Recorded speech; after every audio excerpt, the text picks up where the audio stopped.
Hi, everybody. Today we're going to talk about the new PreSTAR. Yes, the FDA released the PreSTAR version 3.0 on June 1st. They also released the eSTAR version 7.0 on the same day. But today we're going to talk about the PreSTAR because the changes that they made there have a much bigger impact in general for companies, and the eSTAR changes, more minor changes that we're going to cover next week. So this week, we're going to focus on the PreSTAR version 3.0. And in particular, I would pay attention to the slide on SIR meetings. So if you don't know what an SIR meeting, pay attention to that one, maybe watch it once or twice, because that will really save you some time. And it's one of the most important meetings whenever you're going through the 510K process. So let me share my screen here. Okay. And I'm actually going to move my, or attempt to move that. Okay, too big. Sorry, everybody. I thought I had the bugs worked out of this. Okay, we're sharing my screen here. We're not sharing my video. I will add my video back in. But these are the two screens.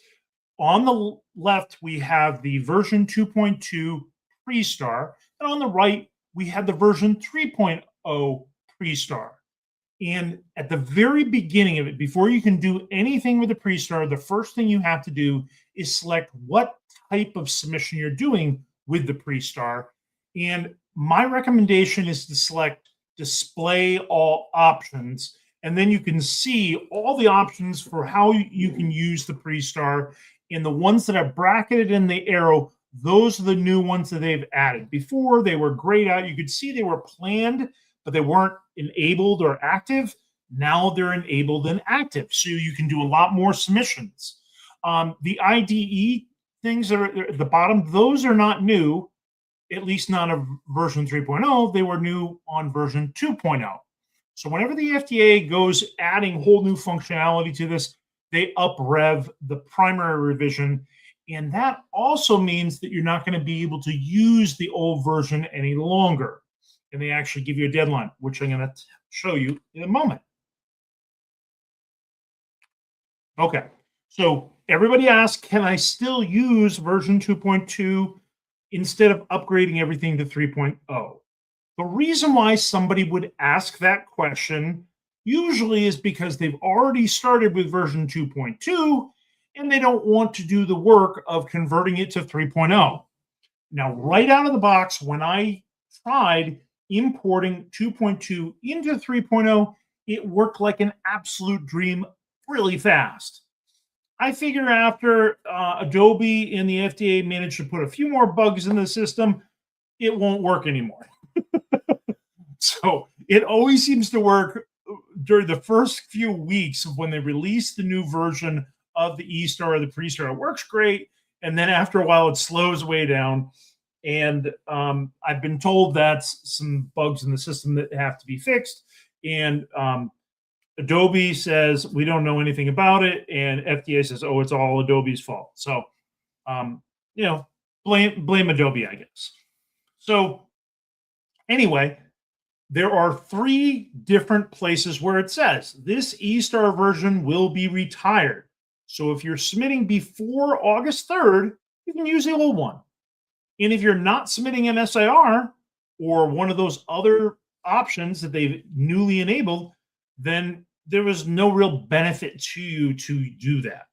However, if you're doing an SIR, like we happen to be preparing an SIR for a client, it's perfect timing for us. It actually saves us some work.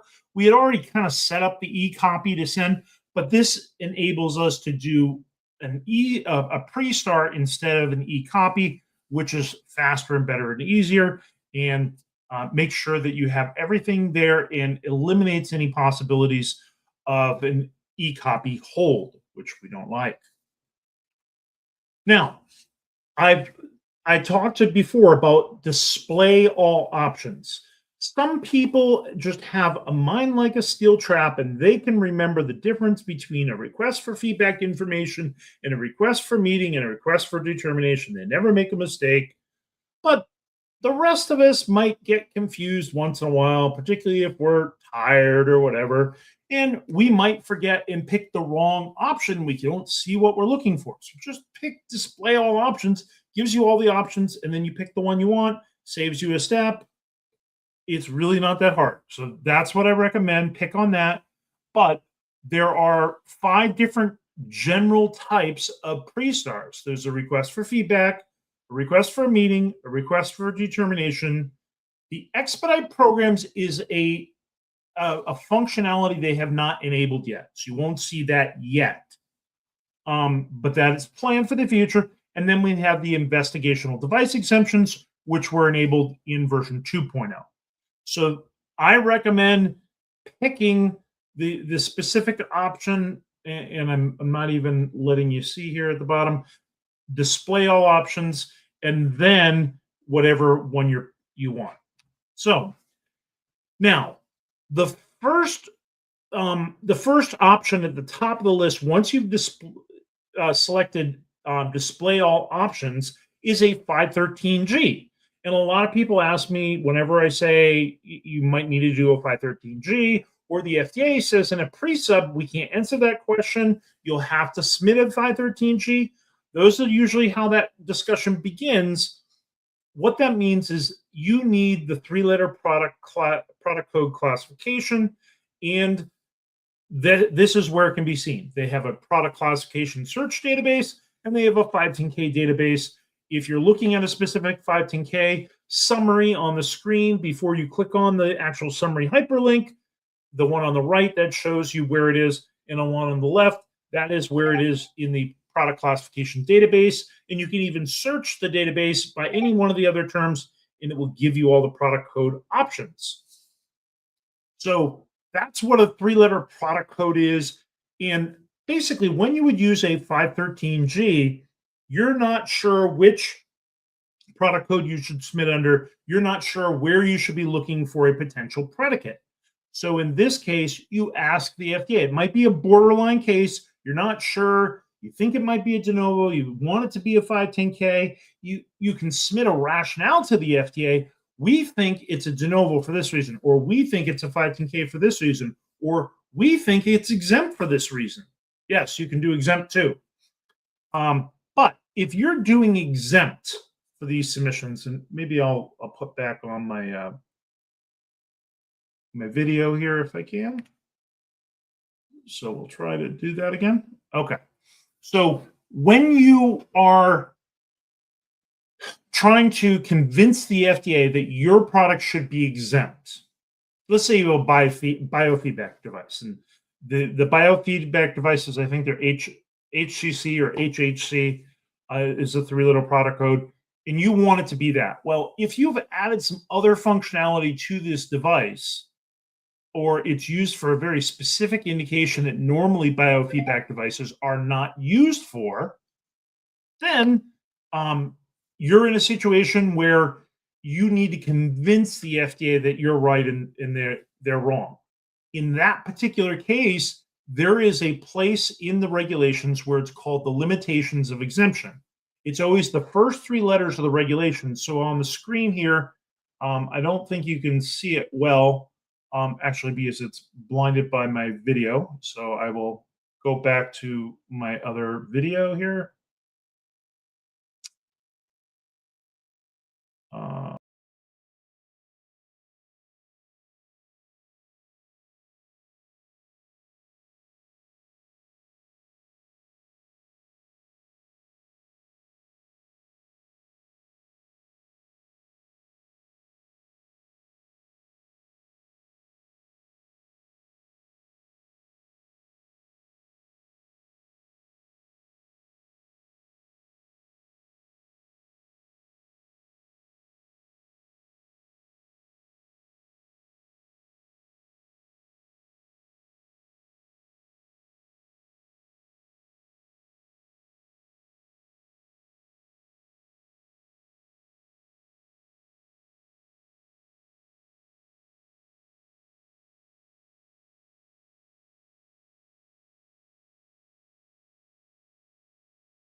go on to the next slide here.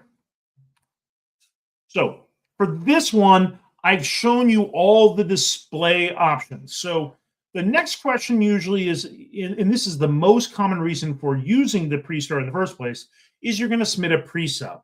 But there are two options. So if you didn't pay attention, the first one is request for information or feedback. They're just going to send you an email response. So the 513G, it's a form letter email response. The SIR, it could be a form letter email response. The pre-sub could be a form letter email response. So the first three are just email responses coming back to you. If that's all you want is an email answer, you don't need anything more, select option one. One possible reason for that is nobody on your team speaks English. You only read English. So you really don't want to do that. Another could be you're 18 hours away or 12 hours away in terms of time zones, and you just don't want to conform to the FDA 9 to 5 timeline or 8 to 5 timeline they would normally have a pre-sub meeting.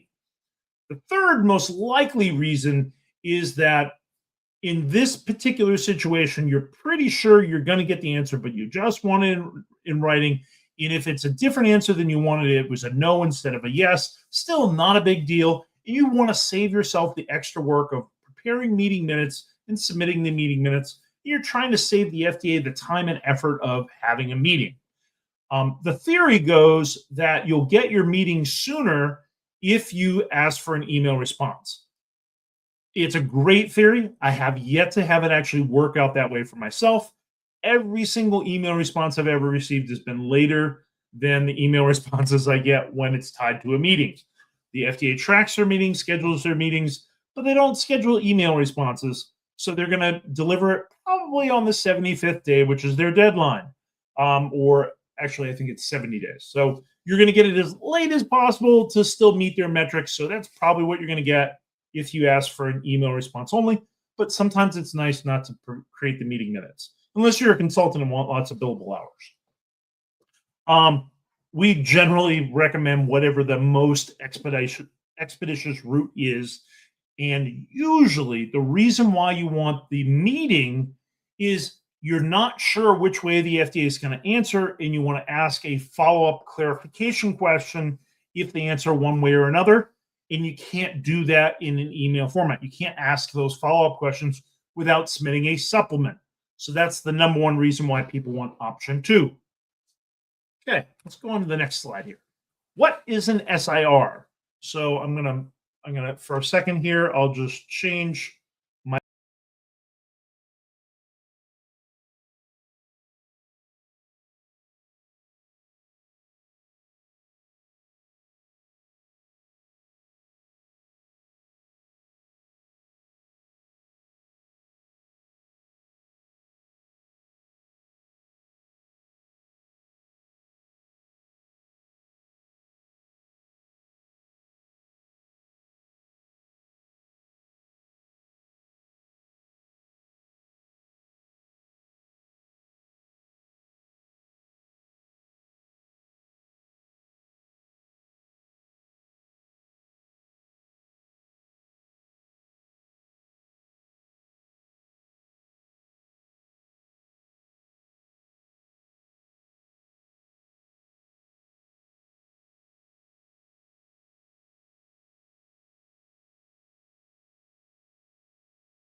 other things that are important to understand. The submission issue review meetings are what you submit as soon as you get a hold letter. So the FDA sends you a request for additional information. We call that an AI hold letter or an AI letter.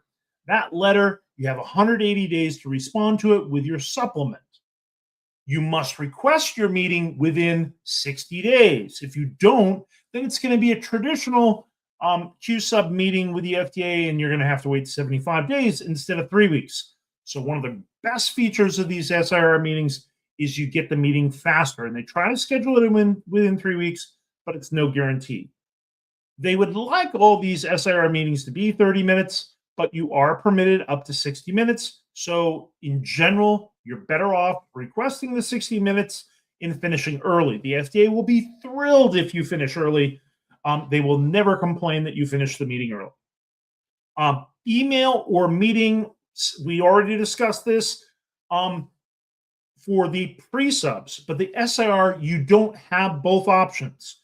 In a pre-sub, they send you the email response first, and then 5 days later, you have a meeting to discuss the email, and they give you the option of canceling the meeting if the email was sufficient.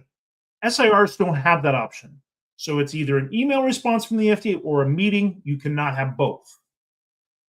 And therefore, if you're going to submit a slide deck with an agenda for an SIR meeting, that is the entire thing. All your questions are there, your agenda's there, everything's in that slide deck. So an SIR meeting request, that slide deck has basically everything the FDA needs to know in it if you did it well. If you don't have everything you need in there, not the agenda, not the attendees, not the timing, not the, let's say the login information, if not all that stuff's in there, there is a scenario in which every single one of those missing things is a problem. And that's why we have a template that we use for our SIR meetings to make sure we don't forget something. We highly recommend that you do an SIR meeting before you do any more testing so you don't waste money.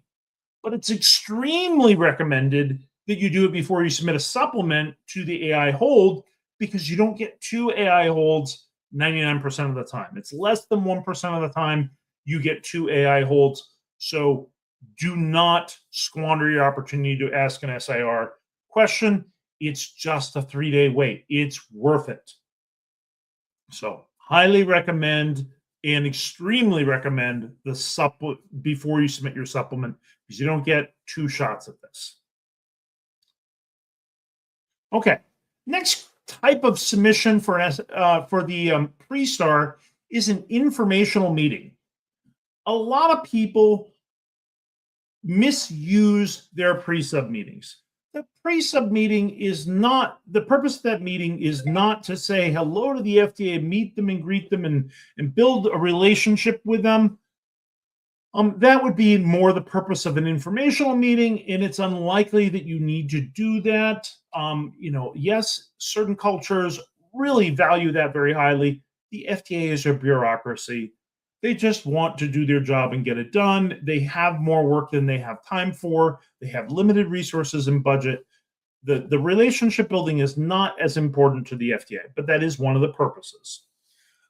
Another purpose is the roadmap to updates. So if you are doing a complex series of submissions, let's say you are BioFire and you want to come out with a new combination multiplexed assay, and you and I just picked them because that's the kind of submission they do a lot.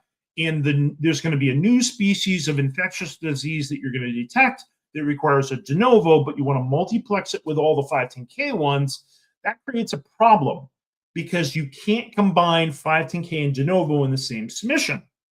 So you have to get your de novo first, and then after your de novo is granted, then you can combine that with your other multiplex tests in a 510K and release the new multiplex tests.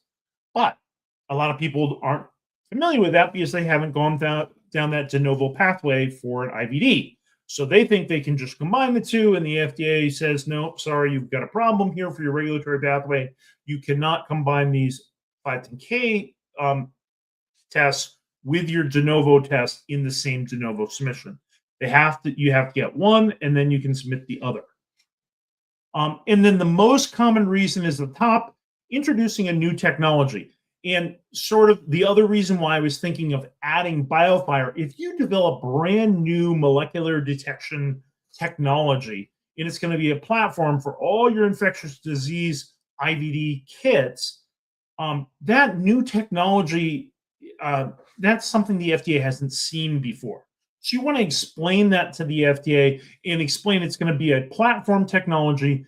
And you might even explain, we're choosing this one first because we think this will be the easiest to get through the FDA and it's low risk. So it gives the FDA an opportunity to review the technology and get your first 510K clearance or de novo. And then after that, we're going to add all these other organisms into the second, third, fourth, fifth using that same platform technology. What the FDA may come back to you with in meaning now, granted, they don't have to give you any feedback, but that is kind of one of the purposes. But it's going to be all informal and it's going to be normally in the form of questions. But they might be asking, well, why don't you do this as a category? Like if you were doing blood testing, you'd want to look at a panel of tests, not a single test. So think in terms of panels, because the FDA would prefer when they're issuing a de novo to issue it for a broader classification so they don't have so many new regulations just because you launch a new technology. They would prefer to do it as a panel, so like all respiratory diseases, and you have the same criteria for each respiratory disease.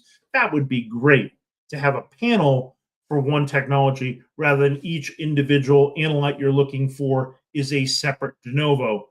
That costs a lot of burden for the FDA and you. So think about doing an informational meeting with the FDA when you're introducing a brand new technology, and it might be going down the de novo path.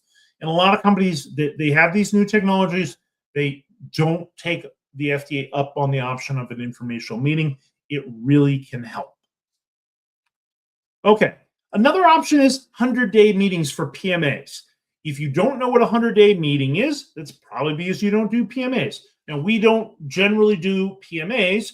We have helped on pre-subs that lead to PMAs in some IDs and some requests for designation, for risk designation. But generally, unless you're doing a PMA, you're never going to do a 100-day meeting, but it's just a status update with the FDA at the 100-day mark on your application. So that is the purpose of the meeting. If you already do PMAs, you already know what this is. If you don't, now you can use this PreSTAR for that. But this is much more valuable to the people that are actually doing PMAs that know what a 100-day meeting is. That, oh, great, I don't have to do e-copies anymore. I can do this instead. Great. The next one is requests for determination. It's a whole section. So there are 3 different types. There's existing accessory request, new accessory request, and study risk determination. The request for determination is not for combination product submissions. There is something by the same term, so it confuses everybody. Request for determination, is this going to be the jurisdiction of drug or jurisdiction of device or biologics? So is it CDER, CBER, or CDRH that's going to have the jurisdiction for a combination product? That is something that gets submitted to the Office of Combination Products, and that is not the purpose of this type of submission in a PreSTAR. They don't have a PreSTAR yet for that type of submission. It goes directly to the folks at OCP, not going to the document center for being handed off to CERH. So you're not generally going to be using it for that. That's why I highlighted not. Existing accessory request. If you have something that is an existing accessory in your device, you might want to submit something to the FDA about changes to that accessory or changing the classification of it or something like that. Particularly useful when you think your accessory is a lot lower risk and you don't want the FDA to regulate it the same way they do the device. So that would be a time where you might even request the FDA grant a whole separate product classification for the accessory to save them work and you work. That's the least burdensome route. Another possibility is you have a new accessory that you're developing that nobody's ever come up with to use with that device. Something that just comes to mind all of a sudden, if we have trays that we're sterilizing for the OR for an orthopedic case, and we want to track those devices and have traceability and trackability of each tray and its status better, and we want to do that with RFID technology or some other tracking wireless technology, that might be an accessory that we're going to attach to the tray. That would be a new accessory, and we don't want it necessarily to fall under the same category and be regulated the same way a tray does, because the trays, you need to have them be dry and drain the liquid properly and maintain the sterility and all these things. Not much of that really matters to an electronic clip-on device that's used for tracking where is the tray. And then the last part, the most common reason that I anticipate people are going to use this request for determination option is study risk determinations. If you're doing a clinical study, so you're doing a high-risk device, you're doing a device that you want to make claims for that nobody's ever made before, you're doing a de novo, or you're doing a PMA, when you need to do a clinical study, there are some studies that are significant risk that require FDA approval of the study before you can conduct it. And there's others that are non-significant risk studies that do not require FDA approval. They only require an IRB approval or Institutional Review Board approval. And in those cases, the NSR studies, you can get them to get those started much sooner. There's fewer hoops to go through. But the study risk determination, if you're not absolutely sure that it's an NSR study, you're probably going to do a study risk determination, submit it to the FDA, and now you can use the PreSTAR for that. And you would do that separately from your pre-ID meeting, your IDE meeting, or pre-IDE meeting. You'd be asking for feedback on a protocol. So you're not sure that the protocol is final yet. You submit your ID when your protocol is final and all your safety testing is done except for the clinical study. So it would be in parallel with your pre-IDE or just before your pre-IDE meeting, maybe very early on, just to get the FDA's opinion in writing. Is this significant risk or not? And oftentimes the FDA is a little more conservative than the IRBs are. And so if you want the conservative answer, go with the FDA and get study risk determination. And some IRBs insist you do that anyway. Okay, the last thing on the list is the IDE. This was the new thing that they added in version 2.0. IDE stands for Investigational Device Exemption. The regulations that are specific to this is 21 CFR 812. And IDEs are how you get approval for a significant risk study. So the first one is the risk determination. You get them to say whether it is or is not.